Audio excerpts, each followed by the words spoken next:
Buenas noches. ¿Qué tal, amigos, señoras y señores, quienes están siempre acompañándonos en la programación de Entre Tintos y Papeles a través de revisión y de la plataforma SONE?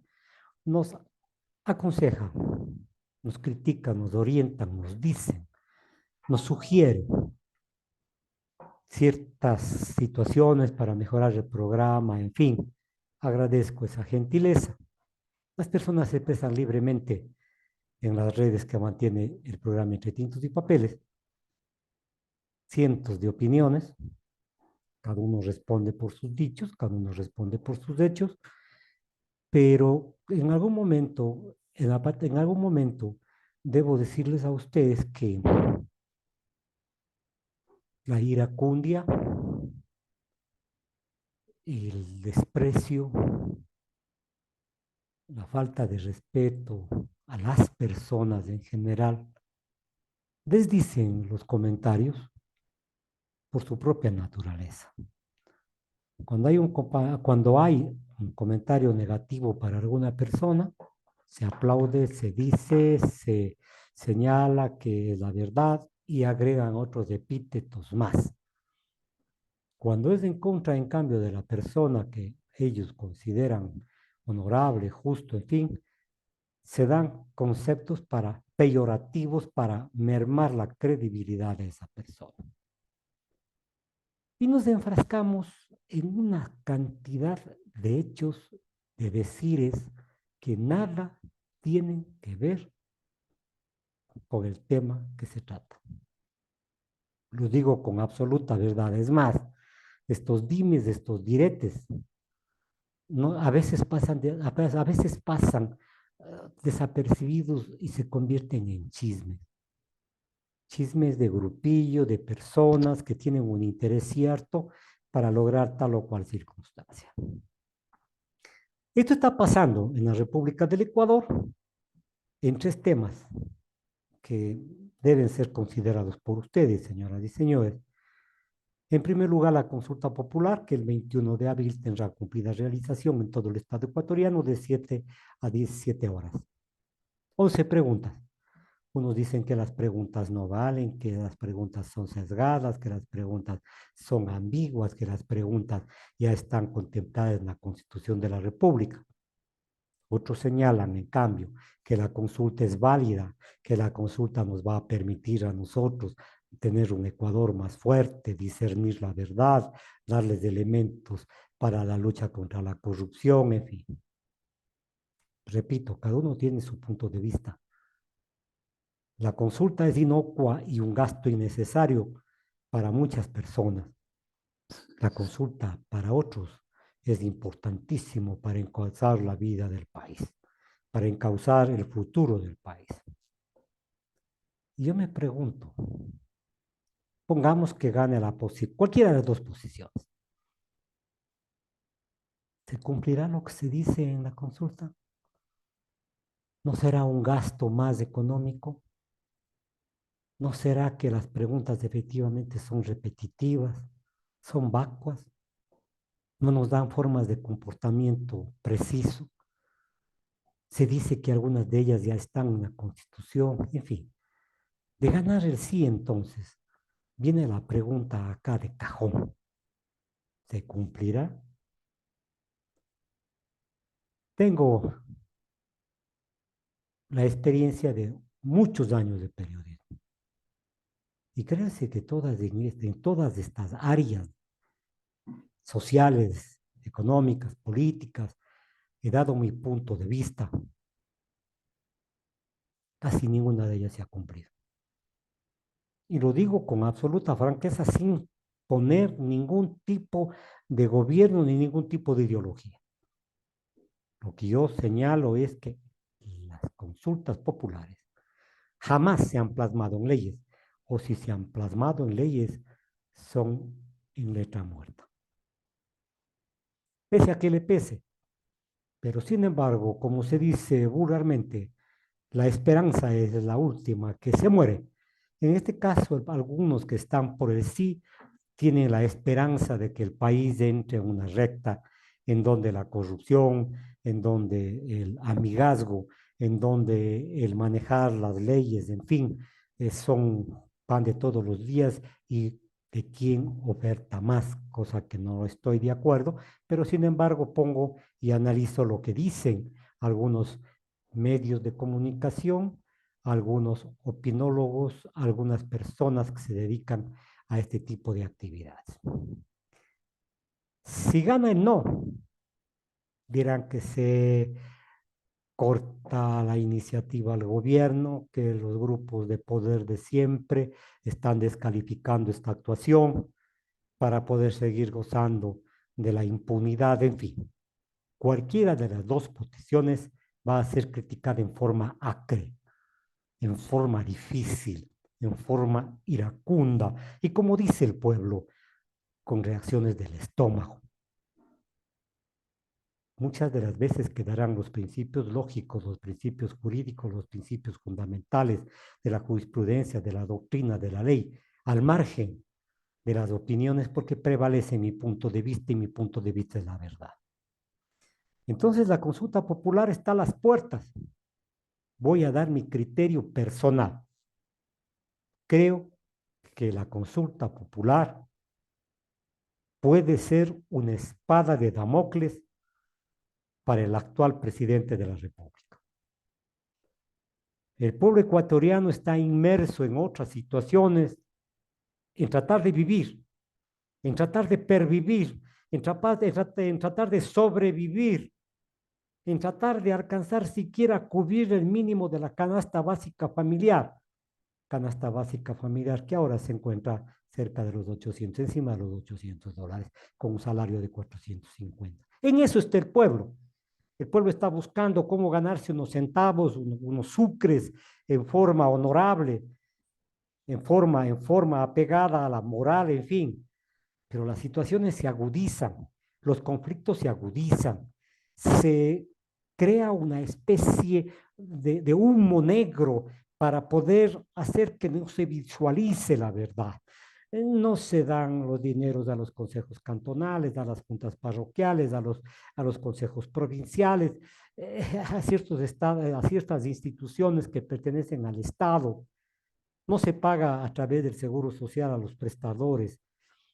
No se arreglan las carreteras, solamente ofertas.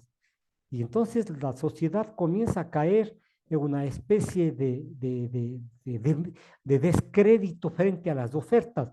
Empieza a caer en esa desconfianza, en esa forma de pensar, nos están engañando. Esto para la situación del no. Otros piensan y dicen, en cambio, que sí van a tener la posibilidad de rectificar la situación del Estado ecuatoriano. Sin embargo, señoras y señores, al ser un acto, entre comillas, democrático, pues deben ustedes cumplir con la obligación que manda la ley. La opción que ustedes tomen responde a cada uno de ustedes y así una cantidad de hechos que se pronuncian en las situaciones que nosotros estamos analizando. Lo cierto es que las cosas no van a cambiar, señoras y señores, de la noche a la mañana. No es porque sopla el presidente, porque la oposición se va a las calles, porque los indígenas se toman las carreteras o porque nos llega a $1.000 millones del Fondo Monetario, no.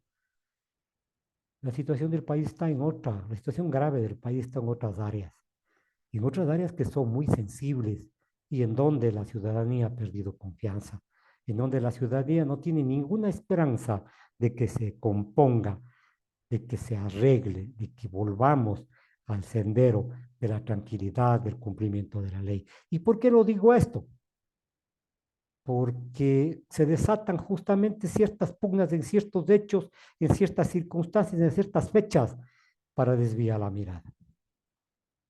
Créanme, amigos, los digo con todo respeto, lo que solía decirles a mis alumnos.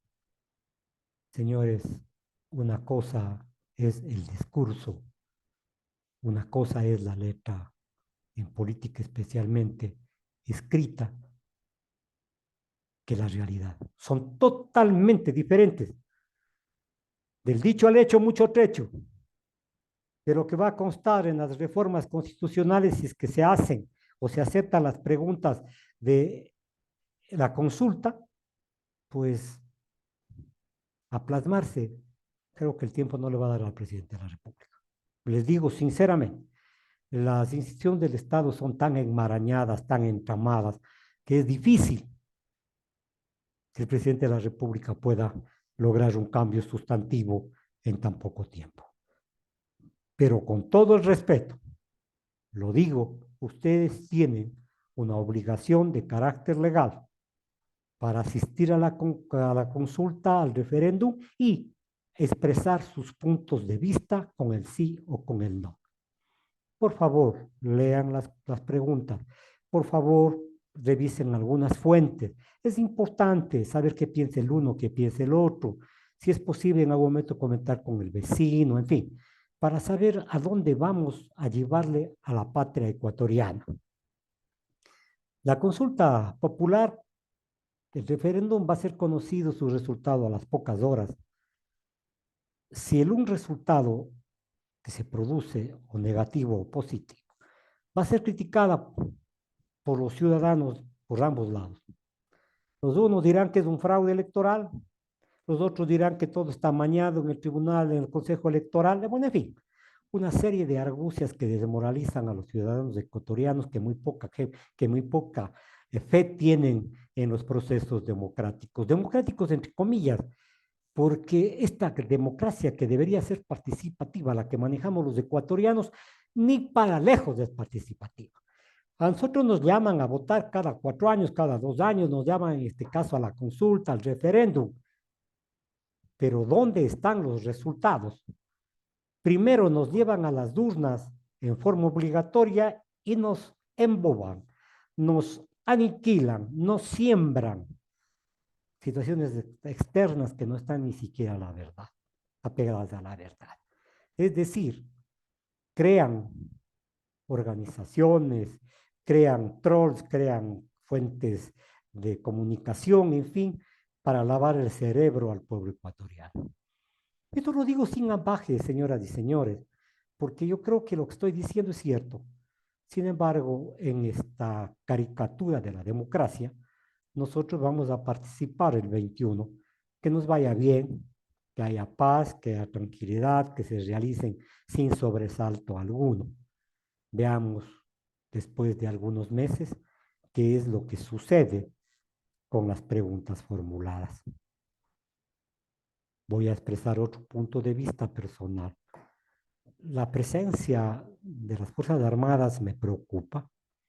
Me preocupa, créanme, señoras y señores. ¿Será que yo nací en las épocas de los 70, viví la época de los 80, la década de los 90, en donde el abuso en América Latina era costumbre, era una forma de actuar de las Fuerzas Armadas que dirimían? Si apoyaban un gobierno, se mantenía el gobierno. Si es que por A o B motivo no les gustaba, se levantaban, se tomaban el palacio de gobierno y defenestraban al gobierno. Desde 1963, de la dictadura del señor Rodríguez Lara, hasta 1979, que duró el triunvirato, se dieron hechos increíblemente difíciles para la democracia ecuatoriana. 3 dictaduras militares pasaron. ¿Qué hemos logrado? ¿Qué se logró? Tal vez, como decía el obispo rojo, el obispo de Irobamba, Monseñor Leonidas Proaño, tal vez lo que se logró algo con la reforma agraria, pero con la reforma agraria no hubo crédito, no hubo la entrega rápida de los títulos, se nos entregaron los páramos, como dice la gente, se retació el terreno, zonas áridas, en fin. De alguna forma, ayudó. Y en el gobierno de Rodríguez Lara se tomó la posición de las 200 millas marinas para defensa de nuestra situación del mar, del acceso al mar. Sí, una obra buena. ¿Y por qué tengo que decirlo yo? Porque representa la verdad histórica y no estoy yo envaneciendo ni respondiendo a nadie. Estoy únicamente enumerando los hechos que se dieron positivos, entre comillas, en esta dictadura militar de Rodríguez Lara. Y lo que más gusto causó, aunque tuvo tantos detractores, y hasta ahora, que quieren que la industria petrolera, por ejemplo, pase a manos privadas, que la industria del petróleo pertenezca a las élites económicas para que saquen ventaja.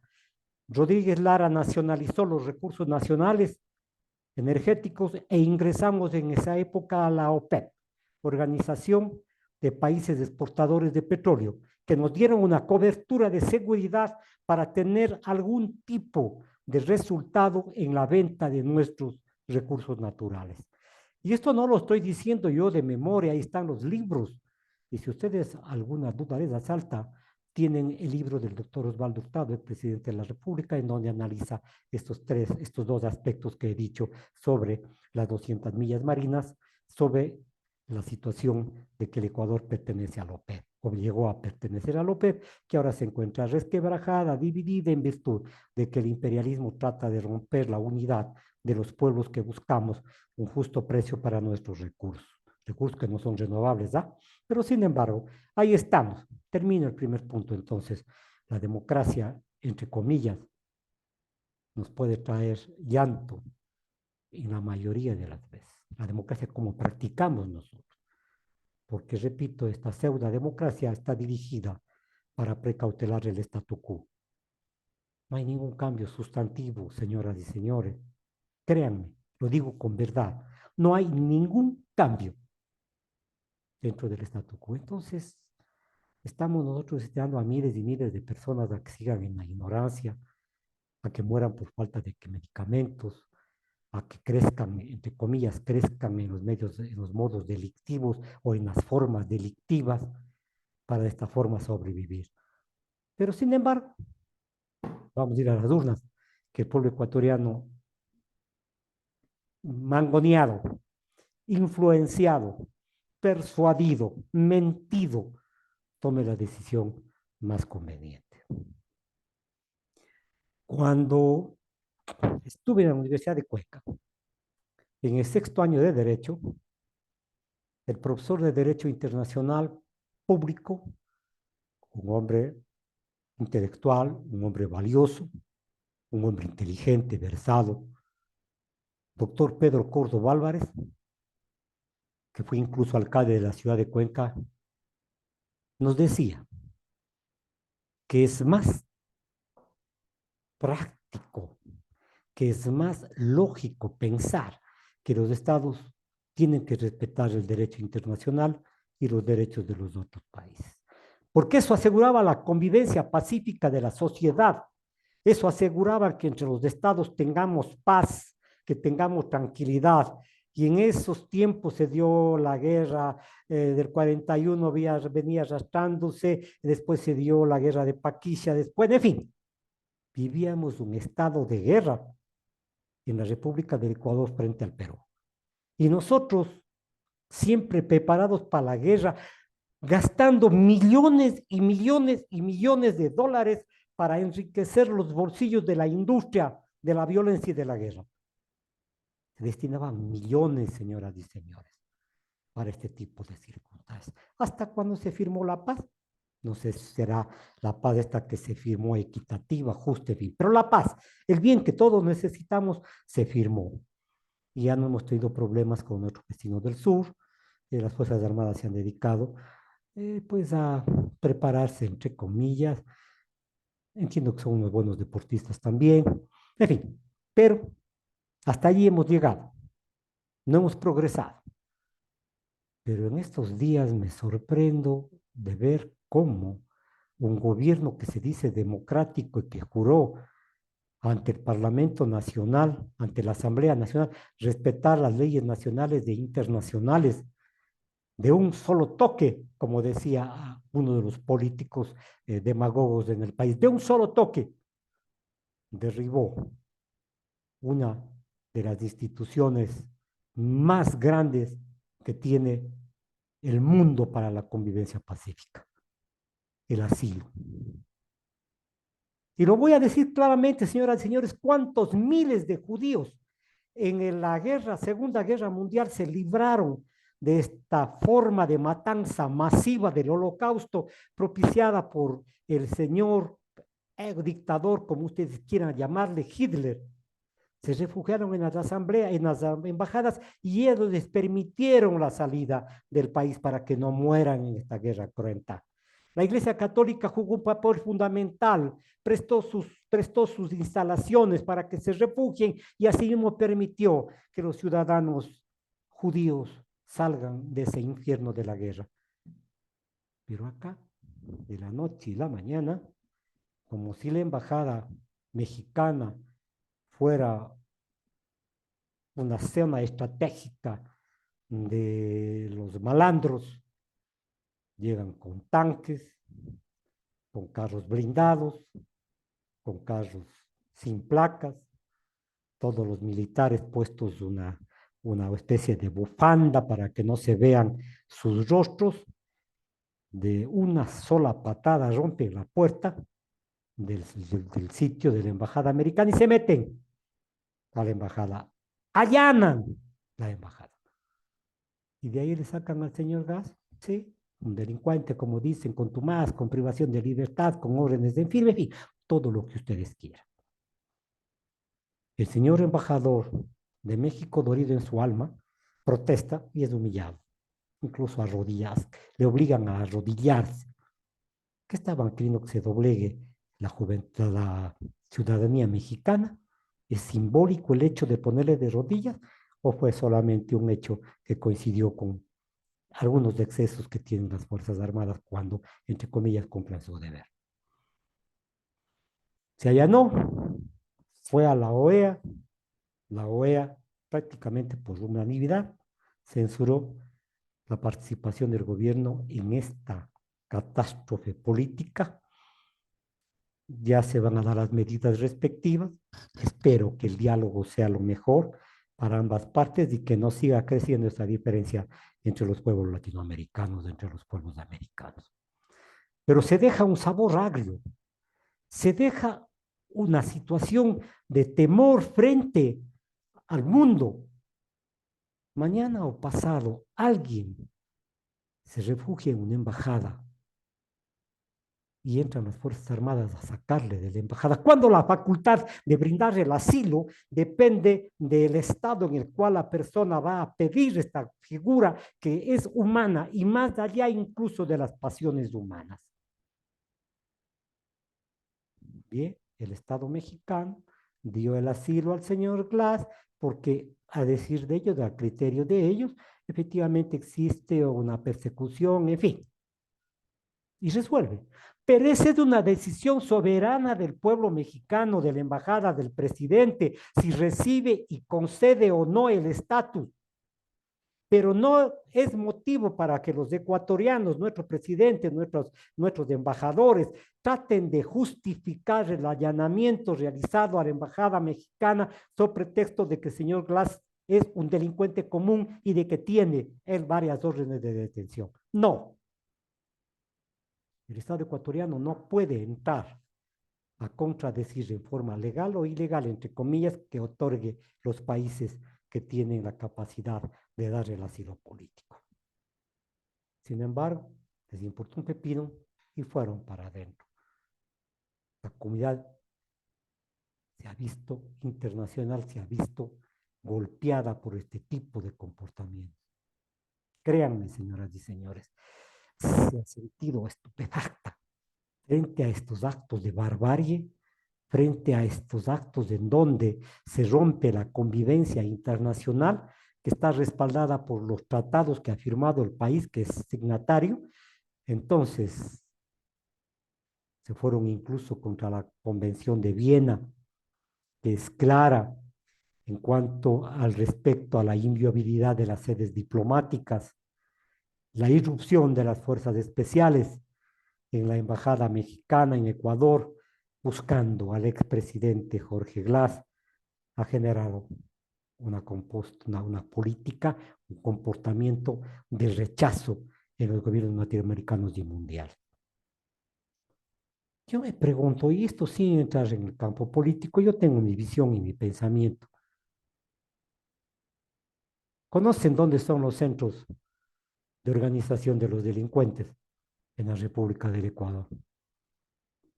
Y podría citar uno de los sitios, la calle 18, hoy que se llama calle Tarqui, en la ciudad de Guayaquil. Ahí convergen los delincuentes, confabulan, planean, en fin. Alguien ha penetrado a esta calle para apresar a los delincuentes que tienen en sí incluso hasta crímenes. Alguien ha ido a los chongos, como dicen en la costa, y aquí a los prostíbulos, a buscar a las personas que están incluso con orden de detención. Te morro favor, pero sí van en contra de un país hermano, la embajada, le allanan y tratan de buscar una situación que justifique su actuar. Una pena para la República del Ecuador, yo diría una vergüenza internacional. Habrá muchos pensamientos, muchas formas de pensar, justificarán, México no tiene por qué dar asilo a los delincuentes, en fin, sí, podrán justificar. Pero el hecho de allanar una sede diplomática no tiene perdón, porque los derechos internacionales, los convenios internacionales son para respetarlos y no para ignorarlos bajo cualquier pretexto. Y ahí jugará un papel importante la figura. Y con esto termino.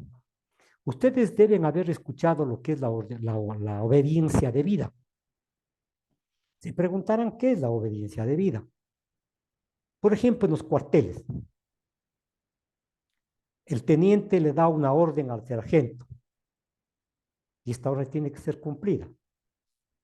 Pero esta orden tiene que estar enmarcada en lo que manda la ley, porque el teniente no puede obligarle al sargento que saque su fusil y dispare. No. El policía, en este caso el señor miembro del ejército, el sargento, puede decir: siento mucho, teniente, pero yo no le obedezco, porque es un acto contrario al derecho, es un acto contrario a la supervivencia de las personas, en fin.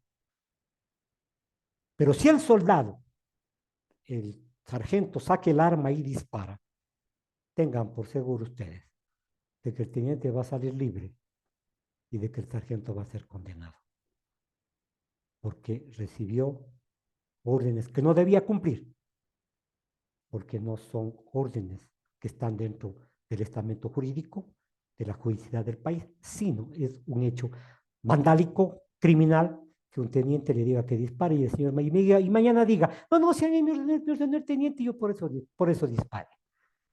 Una falacia. Y esto puede pasar en la República del Ecuador, que se enjuicie a las personas por responsabilidad propia por el ingreso a la embajada mexicana. Buenas noches, señoras y señores. Nuevamente, gracias. Sintonícenos a nosotros en la plataforma Seno. Ahí tenemos varios comentarios, varias interpretaciones, varios decires. Síganos. Radiovisión en mi casa, 106.1, frecuencia modulada.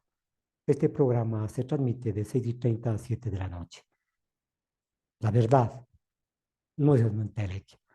La verdad tenemos que encontrarla nosotros los seres humanos.